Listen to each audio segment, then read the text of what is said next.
pagi hari.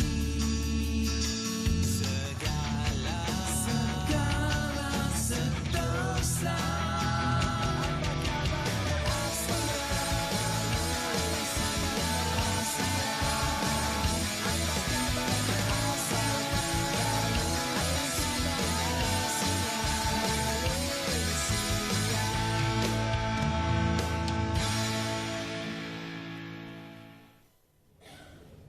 Hai, Assalamualaikum, selamat pagi. Ceriakan pagi anda hari ini bersama kami dalam Apa Khabar Malaysia. Dan hari ini sesuatu yang baru, saya rasa ramai keterujaan ya, bermula khasnya dalam 6 negeri. Apabila pilihan raya negeri telah pun selesai dijalankan dengan baik dan kita pun telah mengetahui keputusan berpihak kepada siapa, dan waktu ni lah Helena, sebenarnya bukan lagi waktu untuk berpolitik tetapi waktu untuk bekerja. Bekerja untuk rakyat, Ya, dan rakyat yang perlu diutamakan, dan apapun keputusan rakyat tidak perlu dihukum, itu pilihan mereka.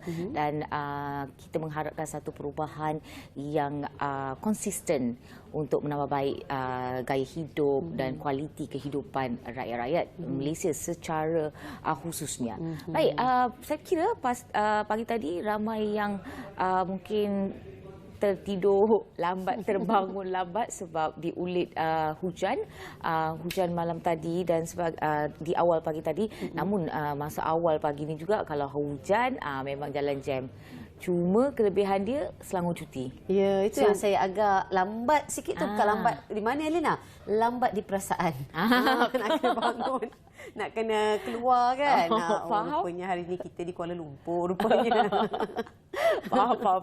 Baik, kami juga nak kongsikan kepada anda dengan beberapa berita yang nak kami kongsikan. Ini adalah berkenaan dengan sekolah kewujudan sekolah khas pelajar miskin Tegar yang pada mulanya telah pun diperkenalkan atau ingin diperkenalkan oleh Perdana Menteri kita, iaitu Datuk Seri Anwar Ibrahim.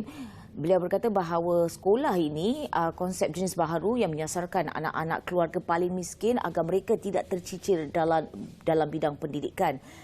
Walaupun kita lihat dasar ini sangat baik, namun beberapa ia mencetuskan reaksi berbeza di kalangan pelbagai lapisan masyarakat, termasuk pakar akademik. Antara komen yang dilontarkan adalah kewajaran serta mekanisme yang akan dilaksanakan dalam memastikan matlamat sekolah untuk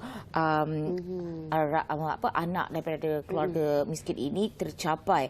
Dan kalau kita lihat, salah satu komentar adalah daripada pakar pendidikan Dr. Anwar Ahmad yang membangkitkan kemampuan dana kerajaan sendiri dalam menyediakan sekolah khas, memandangkan kita tahu bahawa jumlah mereka yang kurang berpendapatan rendah ini tidak sikit, bilangannya berpuluh-puluh ribu mungkin kan.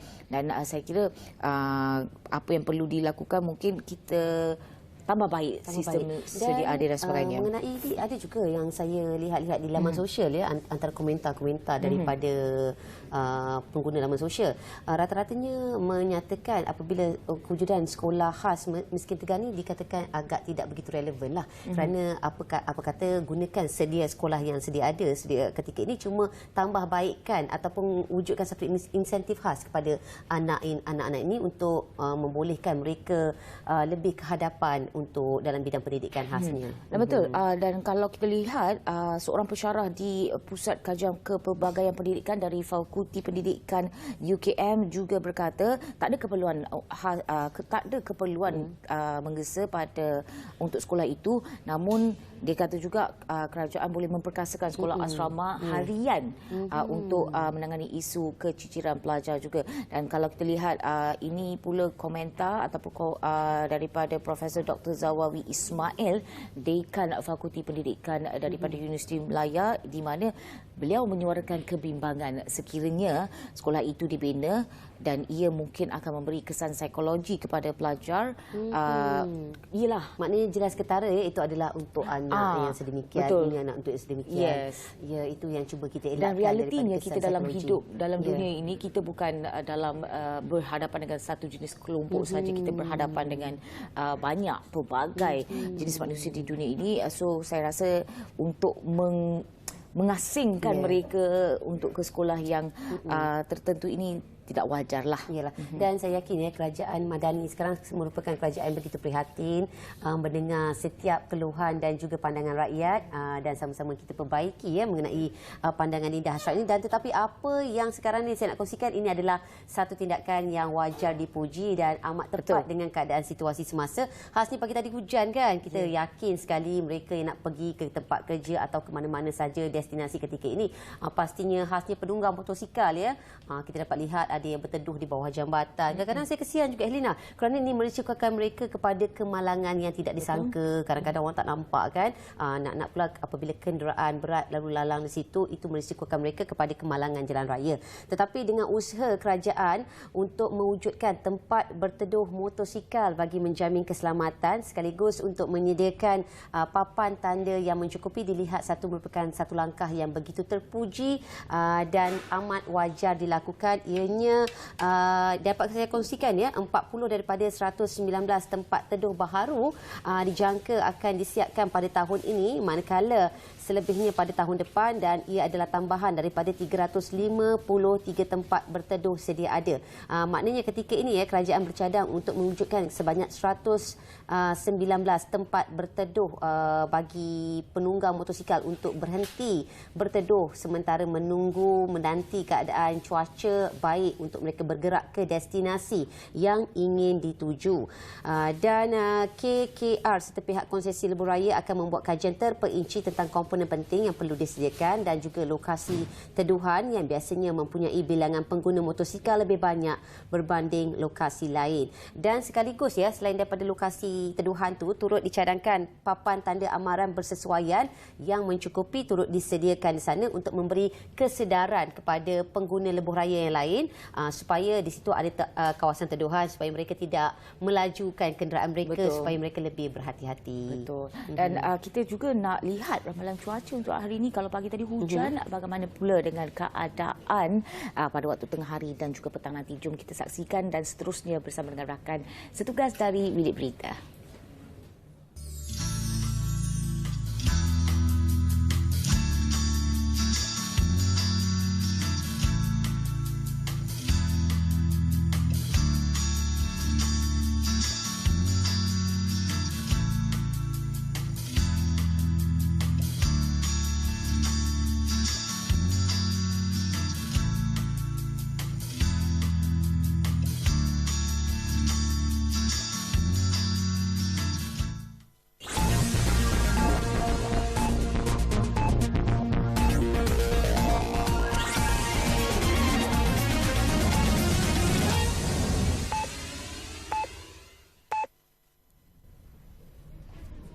Assalamualaikum dan salam hormat. Dari Bilik Berita dimulakan dengan laporan ini. Menteri Kesihatan Dr. Zaliha Mustafa berkata beberapa perkara yang dibangkitkan warga Kementerian Kesihatan pada sesi dialog bersama beliau di Hospital Sultanah Nur Zahirah, Kuala Terengganu sedang dalam tindakan. Beliau berkata berkenaan isu elan perpindahan pegawai perubatan ke Sabah dan Sarawak, perkara itu sedang beliau bincangkan dengan bahagian sumber manusia KKM bersama Kementerian Keuangan untuk pertimbangan berdasarkan peraturan perbendaharaan. Selain itu, isu penurunan grade bagi pegawai farmasi dan pergigian yang dilantik ke skim tetap akan turut dibawa ke perhatian Jabatan Perkhidmatan Awam. Katanya cadangan untuk pendigitalan sistem kesihatan juga akan menjadi keutamaan untuk dimantapkan dan diperluas ke fasiliti-fasiliti KKM di seluruh negara selain ingin melihat rekod perubatan elektronik dilaksanakan dalam kadar segera. Sesi libat urus bersama warga kerja kementerian seperti itu adalah platform kepada warga KKM untuk menyampaikan pendapat secara terus kepadanya sebagai Menteri Kesihatan. Ahli Dewan Undangan Negeri Jeneri Datuk Seri Muhammad Sanusi Muhammad Noor dijangka akan mengangkat sumpah sebagai Menteri Besar Kedah hari ini. Pengerusi Perikatan Nasional Kedah itu berkata beliau akan melafaz sumpah jawatan itu di Istana Anak Bukit pada 10 pagi nanti. Pada pilihan raya negeri pada Sabtu, PN berjaya mendapat kemenangan besar iaitu 33 daripada 36 kerusi Dewan Undangan Negeri Kedah. Datuk Seri Muhammad Sanusi yang juga Timbalan Pesuruhjaya PAS Kedah mempertahankan kerusi Don Jeneri selepas menewaskan calon Barisan Nasional Datuk Muhammad Khizri Abu Kasim dengan majoriti 16,050 undi. Sementara itu, Pesuruhjaya PAS Kelantan Datuk Ahmad Yaakob berkata, senarai 3 nama yang dicalonkan sebagai Menteri Besar akan dipersembah kepada Sultan Kelantan, Sultan Muhammad V hari ini. Senarai nama tersebut juga mendapat persetujuan Presiden PAS Tan Sri Abdul Hadi Awang. Katanya istiadat angkat sumpah Menteri Besar akan diadakan pada 3 petang 15 Ogos.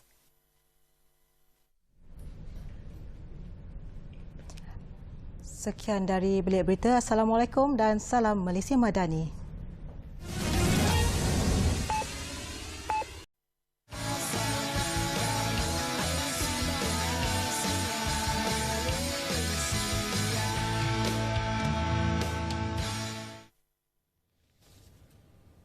Itu dia, teruskan setia bersama kami dalam Apa Khabar Malaysia. Hari ini saya yakin 6 negeri sedang bercuti ketika ini dan sambil-sambil bercuti itu sambil-sambil menonton siaran ketika ini, kita nak memberikan satu impak yang begitu menarik sekali. Topik yang begitu menarik sekali untuk dibincangkan hari ini adalah mengenai psikologi khasnya. Tapi saya nak perkenalkan dulu tetamu saya di studio ketika ini adalah Dr. Nur Suraya Muhammad, merupakan Ketua Unit Psikologi Counselling daripada Hospital Tuanku Jaafar Seremban. Jauh kita bawa daripada Negeri Sembilan. Negeri Sembilan pun cuti juga ya, Doktor? Ya, cuti hari ini. Saya tak bercuti di sini kan? Tapi terima kasih kerana sudi bersama-sama dengan kami meluangkan masa di Apa Khabar Malaysia. Ya, dan kita sebenarnya nak bercakap mengenai topik kita. Tapi sebelum tu saya nak tanyalah, Helena suka strawberry tak? Strawberry. Strawberry mangga donat. Sorry, tak minat. Oh gitu. Tapi saya yakin topik hari ini Helena masih suka. Okey. Sebab topik ni begitu dekat sekali dengan generasi zaman sekarang ni. Khasnya dikatakan generasi yang agak fragile tetapi kreatif. Bagaimana tu sebenarnya? Itu yang kita nak bincangkan. Apa sebenarnya generasi strawberry ni? Okey, Nurul dan Alim betul? Bila you both dengar je perkataan strawberry, apa yang dalam kepala terfikir? Oh, Manis I nampak masam. menarik, cantik. Cantik. Penuh dengan rasa masam, ada yang manis, ada yang masam kadang-kadang kan. Tapi of course lah senang rosak. Cepat rosak. Cepat rosak. Okey, betul. Definisi yang sangat jelas sebenarnya. Okey, sebenarnya terma generasi strawberry ini berasal daripada Taiwan. Dia Chinese theology punya words. Okey, yang menunjukkan generasi-generasi pada era 80-an. Walau bagaimanapun, Profesor Ronald Kasali daripada Indonesia, dia membawa terma ini dalam untuk menunjukkan atau mencerminkan bagaimana keadaan ataupun bagaimana situasi remaja ataupun generasi zaman sekarang. Kita dengar generasi milenial, generasi Z. Sebenarnya ada kombinasi dia dalam bentuk buah. Okey, cantik di luar betul, tetapi agak rapuh. Okey, macam bila kita lama sikit tahan dekat panas ke, di luar pada peti ais ke, dia macam lebih macam lembut. Okey, dia sama. Macam kita ni sebagai ibu bapa, sebagai contoh, kita melihat anak-anak ni, kita menjaga anak-anak. Kita ni dari generasi durian lah, would say. Okey. Wah, ada generasi durian. Yes, okey. Tajam macam kita. Tajam. Dan macam mana generasi ini membentuk generasi strawberry sekarang. Okey. Jadi bila melihat generasi strawberry ini, kita dapat lihat di sini bahawa mereka ni lebih kreatif, betul macam Nurul cakap, dan lebih dekat dengan teknologi. Kita tak mengatakan generasi yang lemah. Saya kurang menggunakan kata lemah, merapuh. Lebih sensitif, mudah terpengaruh, dan perkara-perkara ini sebenarnya membentuk mereka apabila mereka berdewasa. Cara mereka berfikir, cara mereka bertingkah laku, dan perkara ini akan membawa sampai ke tempat kerja. Kita lihat generasi sekarang kan agak memilih dalam pekerjaan. Okey, kalau you all aware juga kajian daripada Jabatan Perangkaan 2020 nyatakan 70% remaja selepas SPM tidak berminat untuk menyambung pelajaran. Dan secara detailnya mereka meletakkan bahawa mereka ingin menjadi influencer. Mereka ingin membuat kerja-kerja yang kita rasa macam kerja-kerja odd job. Okey. Nowadays, we have TikTok, we have Instagram. Semua di hujung jari, mudah untuk you garner attention. Itu one of character strawberry juga. Okey, mudah kan? Mudah untuk kita dapat popularity, attention dan juga segi kewangan. Itu yang dah nampak, instant. Dan tanpa kita sedar, sebenarnya teknologi ini membuatkan generasi ini terlalu attached dengan teknologi dan juga gadget especially, dan secara tidak langsung dia membentuk pemikiran instant. Semua nak senang, semuanya mudah. Kita tak banyak fully menyalahkan generasi ini. Kita lihat balik bagaimana didikan dan bentukan daripada generasi durian itu sendiri. Mungkin daripada generasi durian tu kita dah biasa susah. Jadi kita nak memberikan kesenangan tu kepada anak, tak nak anak bersusah, tetapi kita lupa bahawa kita dah mewujudkan generasi yang strawberry. Maksudnya terlalu fragile sangat di situ, tak ada yang sederhana. Tapi selain daripada mungkin parenting skills dan sebagainya, apa sebenarnya yang menyumbang kepada pembentukan generasi ini? Lepas tu saya fikir takkanlah semua generasi ni yang strawberry. Dalam generasi strawberry tu mungkin ada apple, durian, pisang kan? Banana, pineapple yang masa-masa manis tu. Okey, betul. Menarik soalan tu. Okey, kita fahamkan setiap insan ni, manusia yang hidup dalam dunia ni, dalam fitrah manusia ni, siapa yang membentuk dia dahulu? It's all come from home. Okey, betul. Okey, semua bertanya daripada rumah. So kita tak letakkan ibu apa salah, parenting ni salah. Dia tak ada istilah salah dalam parenting. Okey, semua try and error. Semua kita ada anak kan? So kita faham macam mana kita nak mendidik mengikut keadaan semasa. Okey, dalam keibubapan kita ada beberapa gaya keibubapan, macam autocratic, mengarah, permisif, semuanya boleh. Okey, dan authoritarian di mana kita membenarkan tetapi dalam pantauan. Okey, kadang-kadang kita nampak kes-kes yang saya biasa tengok kan, remaja ini sebenarnya dididik dengan baik. Okay, walau bagaimanapun, ada kadang ibu bapa melepaskan sepenuhnya di sekolah tu. Okay, tak apa bagi cikgu je tengok apa semua. Dan kita tak gemar juga kalau mak ibu bapa terlalu menekan dengan guru-guru. Kepercayaan ibu bapa pada guru tu penting. Memberi ruang, okey anak you dah 8 jam di sekolah, membentukkan dari segi hasiah diri, akademik, akhlak dan juga sosial. Sosial ni yang banyak memberi peranan sebenarnya. Sebab sekarang ni, dulu kita sosial kita main di luar. Sebab sekarang sosial lain adalah dengan hanya di telefon, hanya di hujung jari. Jadi perkara ini sangat sedikit sebanyak memberi impak yang sangat besar kepada remaja ni. Saya jumpa je beberapa pesakit saya yang remaja tapi tidak menggunakan TikTok, tidak menggunakan social media. Sebab mak ayah tak benarkan dan sebagainya. Memang saya tertekan sebab saya left behind. Kawan-kawan semua guna ni, semua app sebagainya, tapi tidak. Walau bagaimanapun pilihan. Tapi doktor, mungkin adalah generasi strawberry ini adalah disinonimkan dengan keadaan zaman kini. Kata doktor tadi kan, kalau tak bagi kata ketinggalan. Kalau bagi pula kadang-kadang anak ini tak salah ready guna daripada segi mental dan emosi. Apabila dikecam-kecam tak boleh terima. Sebab di rumah dimanja-manja, ditimang-timang. Apabila menerima sesuatu yang agak keras, mereka tak boleh terima. Tetapi mungkin boleh kongsi kesan negatif terhadap generasi ini bagaimana? Okey, negatif dulu Right, kesan negatifnya adalah kita setiap generasi akan membentuk masa hadapan. Okay, kita bimbang. Okay, kita bimbang generasi ini tidak mampu menggalas cabaran-cabaran masa hadapan. Sebagai contoh yang paling mudah, okay, mereka ini mudah untuk mendapat, kita nampak kan recently isu kesihatan mental semakin meningkat. Okay, mereka fragile bila lemah. Okay, suka untuk mereka menerima cabaran, suka untuk menerima kritikan, suka untuk menerima penilaian. Okay, kita hidup dalam nilai orang. Kita tak boleh hidup tanpa penilaian orang kan. Mungkin kita complain kenapa people judging me. Kita perlu dihakimi, kita perlu dinilai, okay, untuk membentuk diri kita. Okay?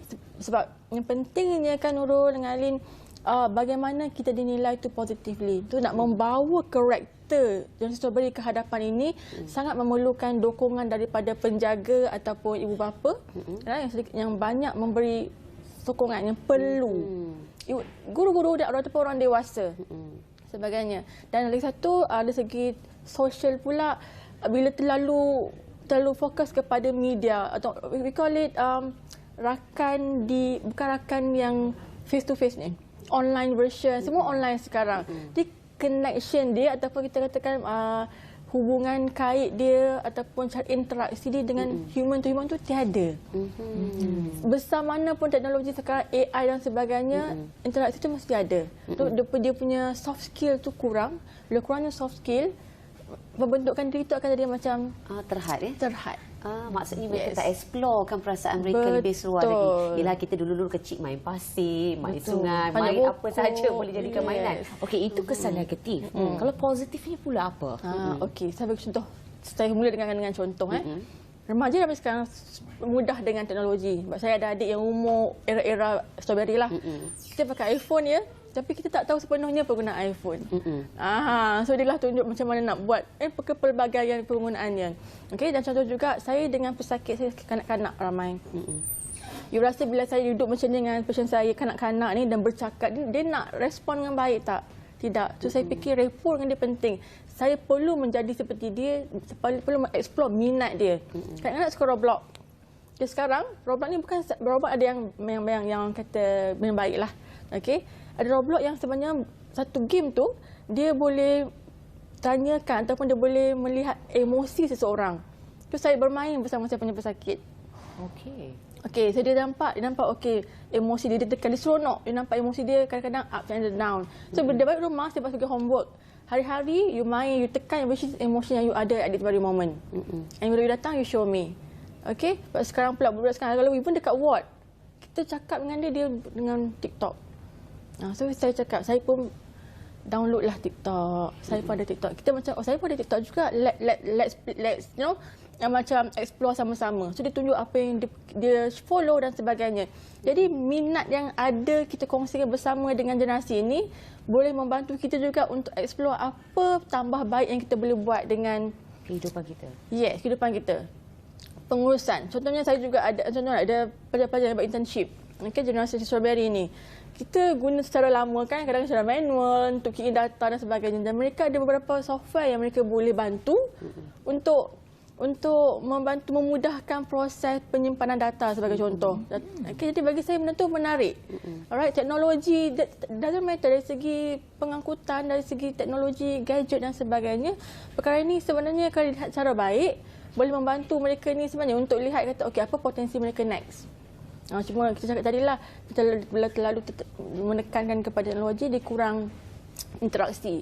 Walau bagaimanapun, kita sebagai dewasa, sebagai penjaga, sebagai ibu bapa, penting untuk mainkan peranan untuk menghadkan, atau mengimbangkan interaksi sama manusia dan juga teknologi ini.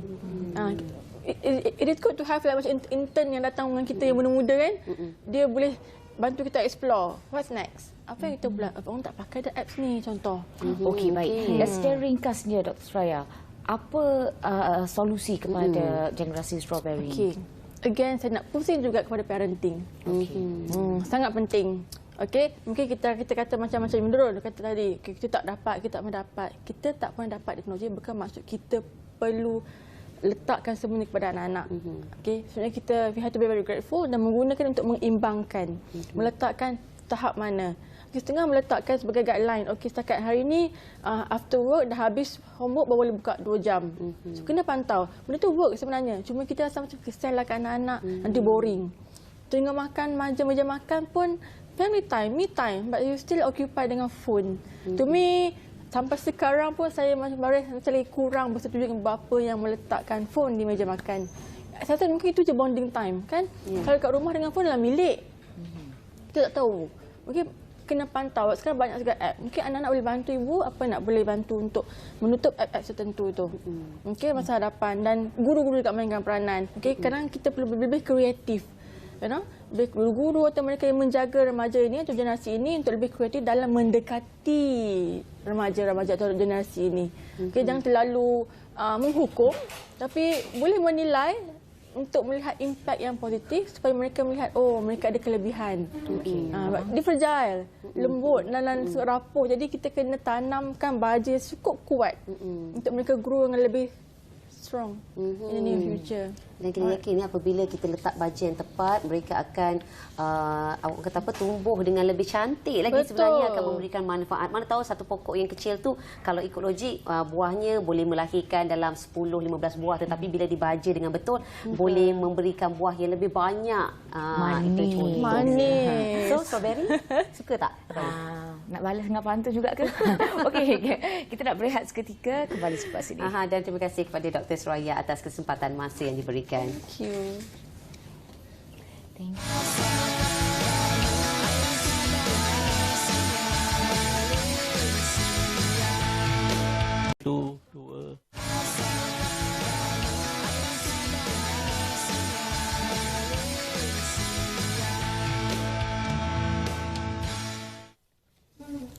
Sekejap masa berlalu dan kita telah masuki ke slot yang kedua. Betul.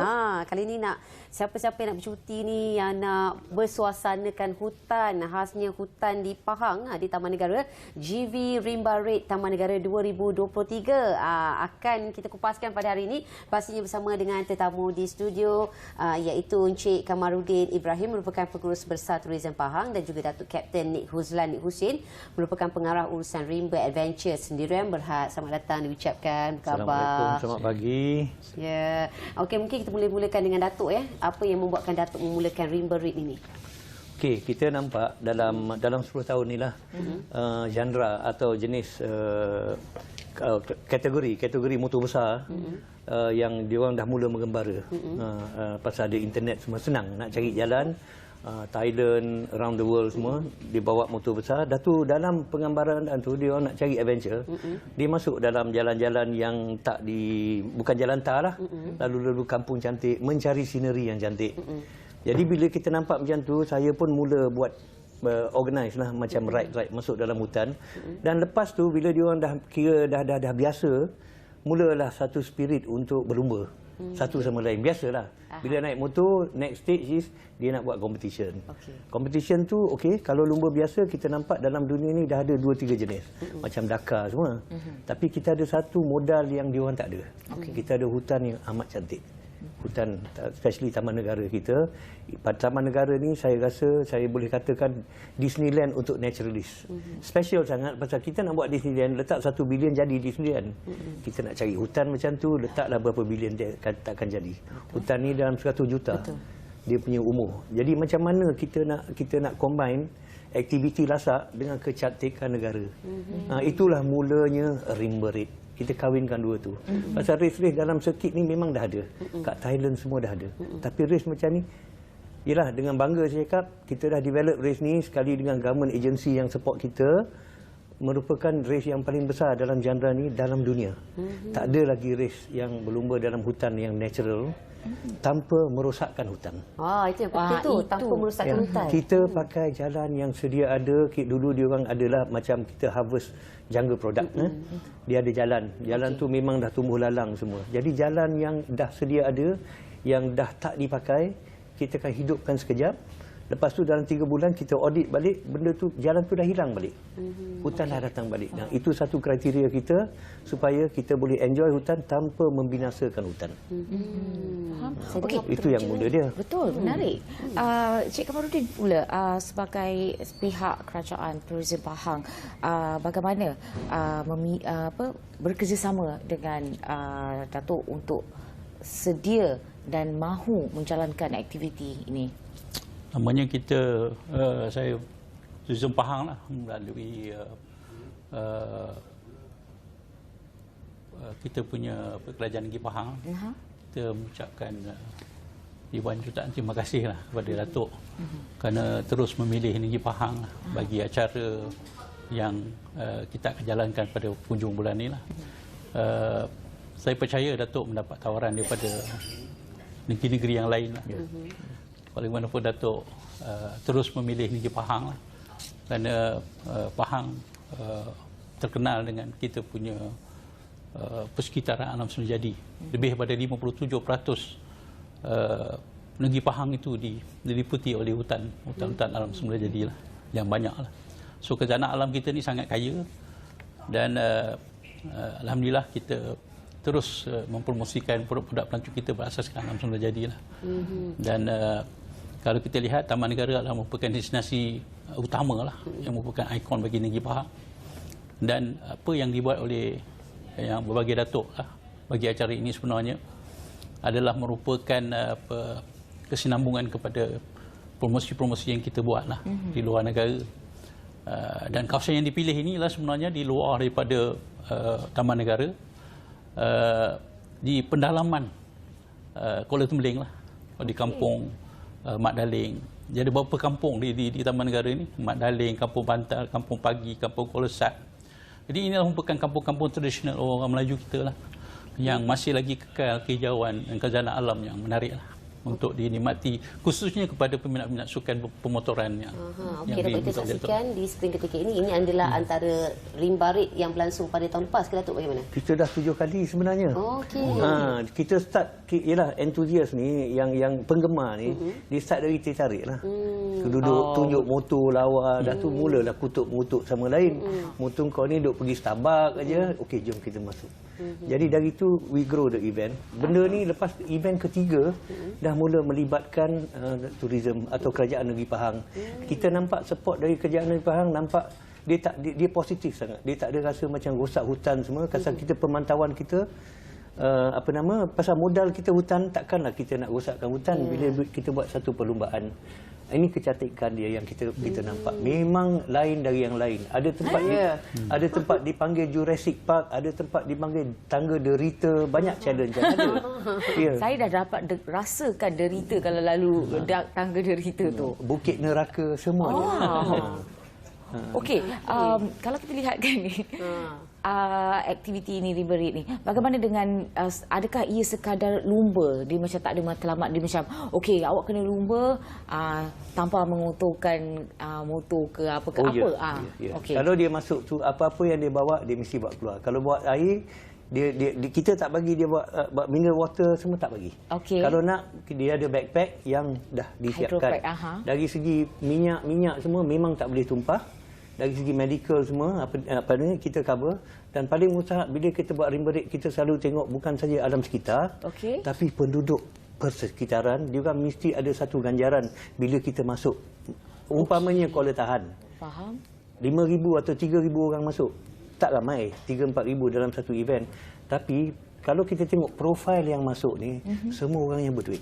Dia orang beli motor 150,000 baling dalam sungai. Untuk campak di situ je. Jadi bila dia belanja duit dekat kampung Kuala Tahan tu, banyak pulangan bagi orang kampung. So, kita tengok kita punya event ni, kita rasakan kita kena tengok 360 degrees.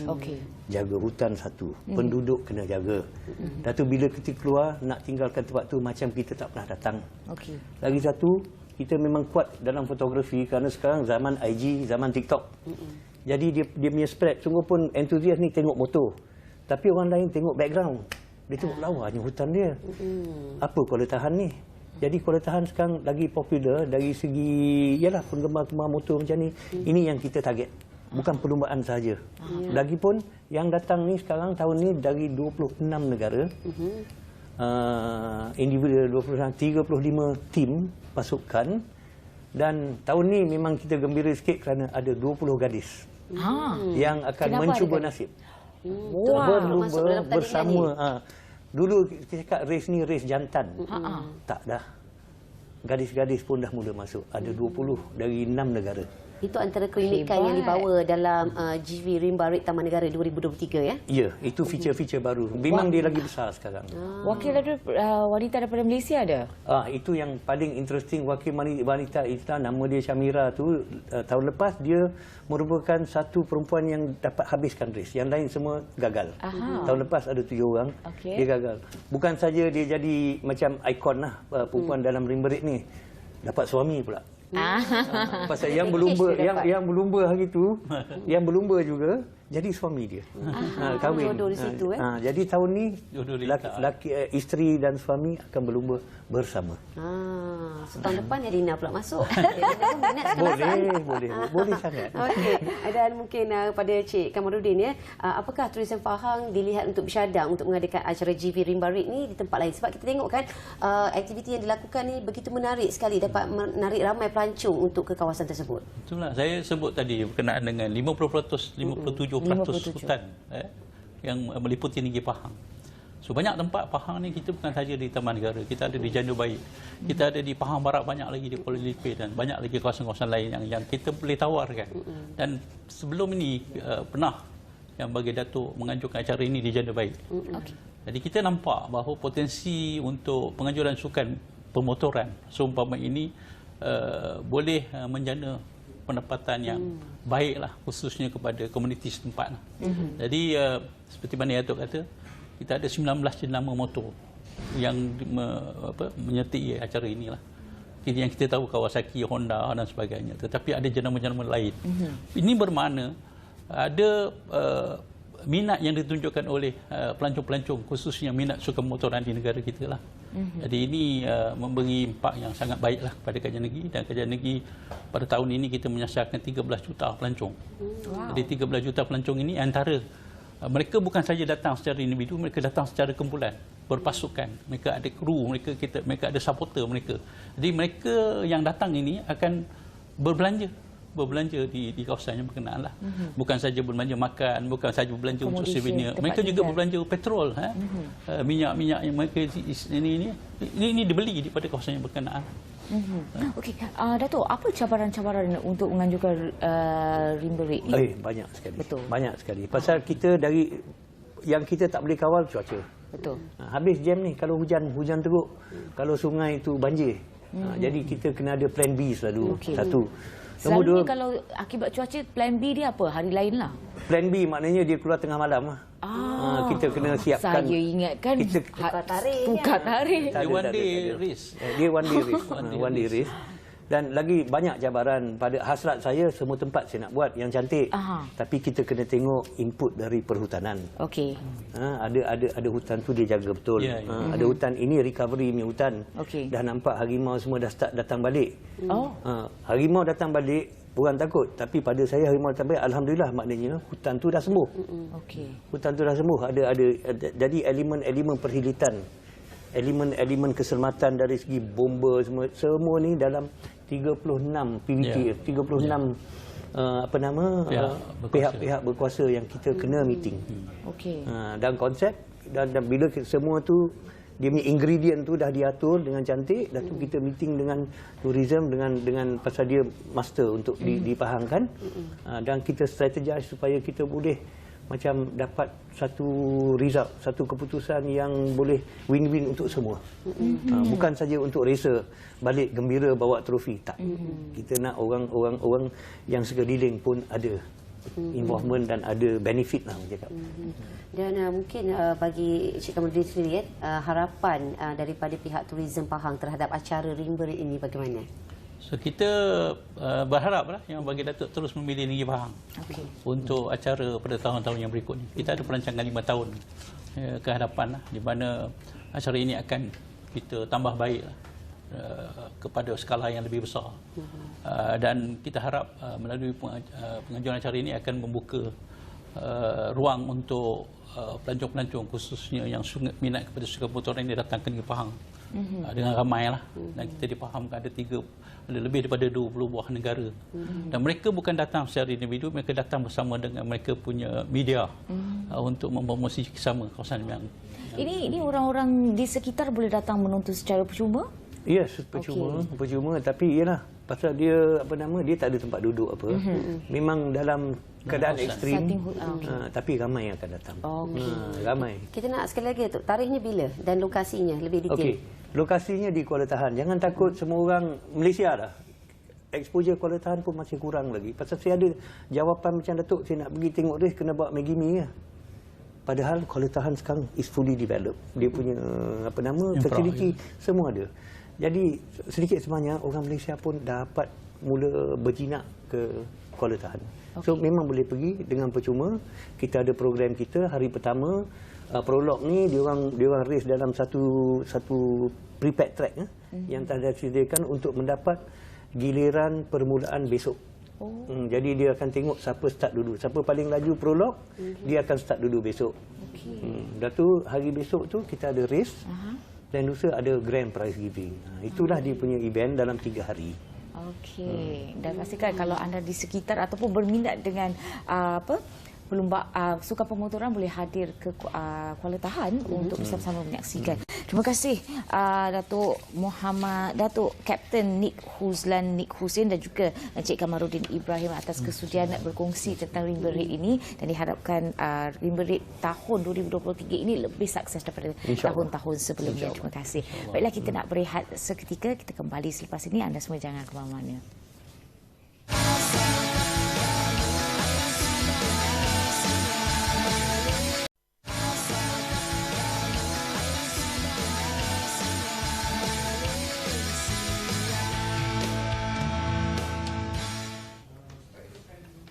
Nampak tak?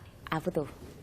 Ini adalah robot-robot yang telah pun memenangi pingat di Jerman. Pada kejohanan Robo World FIRA 2023 apabila berjaya memenangi 6 pingat sekaligus melepasi sasaran awal 5 pingat pada pertandingan itu di Jerman. Mula-mula sasar 5, sekali dapat 6 wak. Lepas tu terus masuk TV. Kita bersama dengan di sebelah sana kita ada Muhammad Zikri Iman Muhammad Suhaibi, peserta pasukan robotik Polisisi, dan juga ada jurulatih pasukan robotik Polisisi iaitu Encik Muhammad Farhan Uzai Paisan. Terima kasih kerana sudi bersama dengan kami. Baru balik ke bila? Saya 2 minggu lepas. 2 minggu lepas.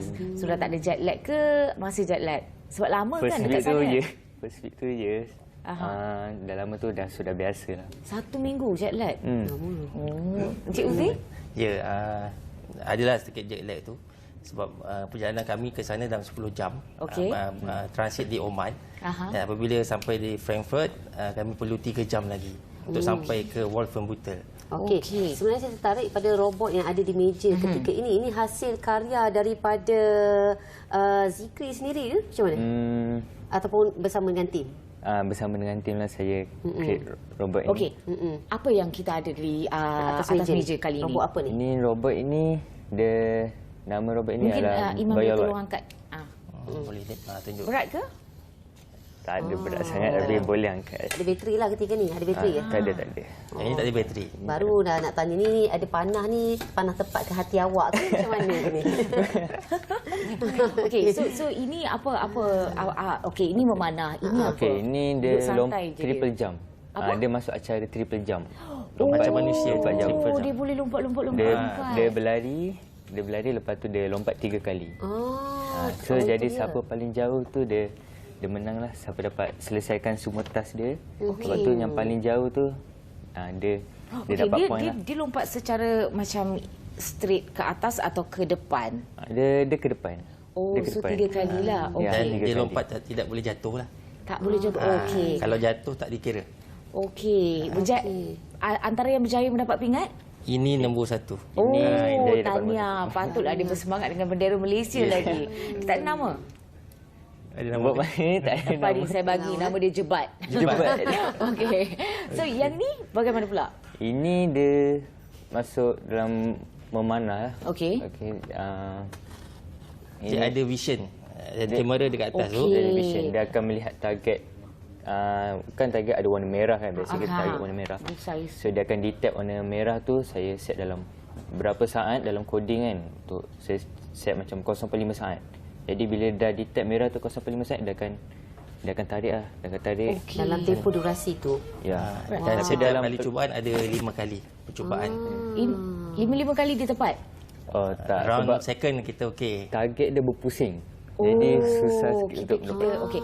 Apa kriteria yang diminta pada robotik FIRA itu? Jadi kriteria dia Jadi vision. vision kita ada 2 lah. Satu untuk motion. Okey. Maksudnya kita ajar pergerakan robot. Okey. Selepas tu kita akan buat task coding lah. Kita combine kedua dengan ada vision dan kita boleh buat task apa yang perlu untuk pertandingan lah. Macam Iman memang belajar dekat Politek ke untuk buat robotik dan coding segala Memang ni? dari semester 1 lagi saya join kelab robotik ni. Jadi sekarang nak masuk SEM 4 dah. Dan coding antara subjek yang diajar ataupun ambil sendiri? Coding memang saya belajar sendiri dengan adalah orang robotik juga pun ada. Dan kita nak tanya juga Cik Farhan, merupakan jurulatih pasukan robotik. Bagaimana pengalaman sepanjang nak mendepani pertandingan tersebut, persediaan dan juga apakah usaha yang telah dilakukan terhadap kumpulan ini sehingga ianya diangkat memenangi 6 pingat. Ya saya. Jadi permulaannya saya ingin mengucapkan terima kasihlah kepada Ketua Pengarah JPPKK Dr. Muhammad Zahari bin Ismail, pengarah kanan akademik Encik Muhammad Nur bin Syahuddin yang juga pengerusi teknikal untuk robot FIRA kami Malaysia, dan pengarah PSIS PSIS Tuan Haji Muhammad Yusof bin Sulaiman, serta mantan pengarah PSIS iaitu TS Zulkarnain bin Syahdan, ketua-ketua jabatan kami dan para penasihat yang terlibatlah. Jadi bercerita pasal persediaan adalah semestinya kami bersedia dari peringkat kebangsaan. So pada tahun ini kebangsaan di Politeknik Sabang Perai. Jadi Politeknik Sabang Perai itu pada bulan Mei. Jadi persediaan awal adalah kami melatih pelajar-pelajar ni daripada minggu kedua minggu kedua pengajian sebab minggu ke-12 pengajian mereka akan bertanding. Untuk pengetahuan semua, minggu pengajian politeknik adalah 14 minggu. Jadi berada di minggu ke-12 mereka perlu bersedialah mental dan fizikal.